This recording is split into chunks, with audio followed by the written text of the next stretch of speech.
Hello, I'm Devin Bhojani, and you are watching me on Bollywood Spy. Welcome Deven ji on Bollywood Spy. बहुत बहुत स्वागत है आपका और कंग्रेचुलेशंस सीजन 2 के लिए जो जल्दी आने वाला है। सीजन 1 सर काफ़ी हिट रहा है और उसके बाद सीजन 2 का आना, ट्रेलर लॉन्च होना, फैंस का एक्साइटमेंट, तो कभी एक्सपेक्ट किया था आपने कि इस तरह से सीजन 2 भी सेलिब्रेट होगा, लोगों को देखने मिलेगा and all? First of all thank you so much मुझे यहाँ आमंत्रित करने के लिए। ओके, यमराज कॉलिंग सीज़न 1 को बेहद अच्छी सफलता मिली। और जब हम यमराज कॉलिंग बना रहे थे तब उसको यमराज कॉलिंग सीज़न 1 कहा जाएगा ऐसा कभी सोचा नहीं था, क्योंकि जहन में ही नहीं आया था कि इसका कभी सीज़न 2 होगा, या वो इट जस्ट डिडंट अकर। हम लोग तो बस एक शो बना रहे थे और उसमें इतने पूरी तरह से हम लोग डूबे हुए थे कि हमने ये कभी सोचा ही नहीं था। और फिर वो इतना सफल हो गया, सिर्फ इंडिया में ही नहीं पर देश विदेश में उसके चर्चे हुए।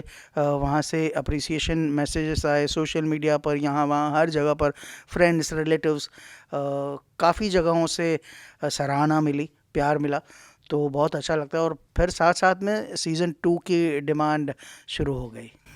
जी बिल्कुल, सीजन 1 में काफी कुछ सबक मिला अमर को भी और ऑडियंस को भी, जी। किस तरह से लाइफ को जीना चाहिए। जी।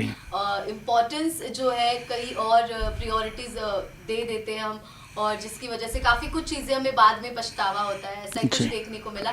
सीजन 2 में क्या कुछ एक्साइटिंग देखने को मिलने वाला है? सीज़न 1 में हमने यही देखा कि अमर मेहता किस तरह से भागदौड़ करता है फैमिली को खुश करने के लिए, उनके लिए चीज़ें लाने के लिए।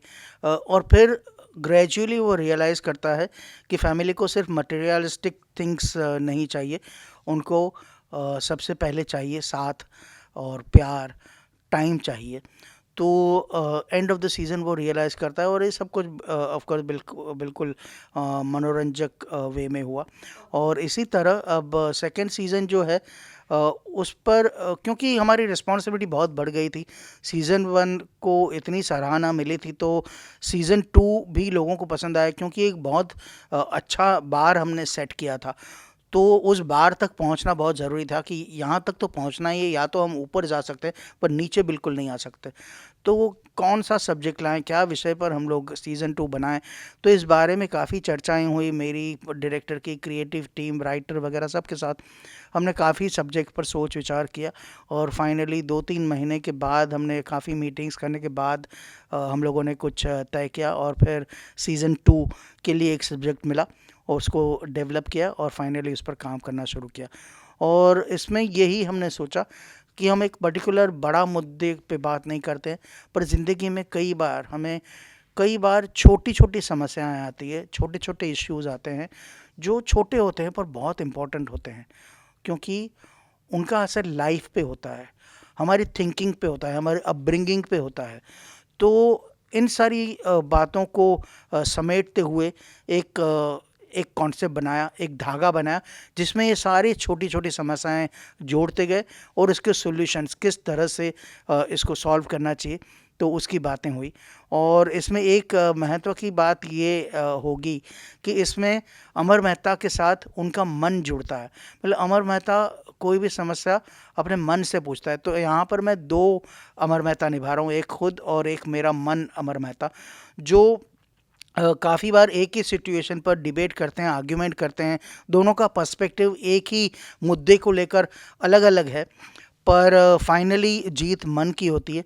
मन जो है वो अमर मेहता को सही सलाह देता है इन अ वेरी एंटरटेनिंग वे, कि समस्याओं को किस तरह से सॉल्व करना चाहिए। तो ये जो इन दोनों के सीन्स हैं वो काफ़ी मज़ेदार होंगे ऑडियंस के लिए। ओके। और सर आपने कितना एंजॉय किया ये सीजन 2 का सफर? कास्ट है और फिर शूटिंग है, आपको कितना मजा आया? मुझे बहुत ही ज़्यादा मज़ा आया। एक तो कि कास्ट एंड क्रू हमारी सेम थी, तो ऑफ कोर्स हमने 2-3 दूसरे कास्ट में ऐड किए, तो एक फ्रेशनेस ऐड करने के लिए, पर अदरवाइज़ हमारी पूरी टीम, पूरी यूनिट सेम था। तो हम ऑलरेडी वो आइस ब्रेक कर चुके थे। हम काफ़ी एक दूसरे को पसंद करने लगे थे, पूरे कास्ट एंड क्रू, और सपोर्ट करते थे। तो एक रैपो बना हुआ था। तो सीज़न 2 की शुरुआत हुई तब ऑलरेडी जैसे जहाँ से हम बिछड़े थे वहीं से शुरू हुई, एक वार्मथ के साथ। और इससे काफ़ी फ़र्क पड़ता है, एक कंफर्ट लेवल जब होता है तो it really helps as an actor. Okay, and sir television हो आपने काफ़ी काम किया है, काफ़ी वक्त से आप हो इंडस्ट्री में, एंड अब ओटीटी पर जिस तरह से ऑडियंस का रिस्पांस मिल रहा है और आप भी ओटीटी से जुड़ चुके हैं, उसको लेकर क्या कहना चाहेंगे अबाउट ओटीटी? जो यूथ को लेकर काफ़ी लोग ओटीटी पर ज़्यादा जो फोकस कर रहे हैं कंटेंट वाइज एंड ऑल। जी हाँ, ये अलग-अलग माध्यम हैं जो आते रहते हैं। शुरुआत हुई थी दूरदर्शन से, फिर डीडी मेट्रो, फिर प्राइवेट चैनल्स, फिर ओटीटी प्ले फीचर फ़िल्म्स तो थी ही, और फिर अब ओटीटी प्लेटफ़ॉर्म्स आए हैं। तो ये फ़ेज़ है, और चेंज तो हमेशा होता ही रहता है। और आजकल ये ओटीटी का ज़माना है। लोग काफ़ी पसंद करते हैं शायद इस वजह ये भी रही है कि अ, एक फ्लेक्सिबिलिटी रहती है कि कभी एक एपिसोड देख लिया, कभी 6 एपिसोड देख लिए, कभी 3 दिन तक एक भी एपिसोड नहीं देखा, कभी मोबाइल पे देखा, कभी लैपटॉप पे देखा, कभी टीवी में कनेक्ट करके देख लिया। तो इस तरह से ऑप्शंस होते हैं।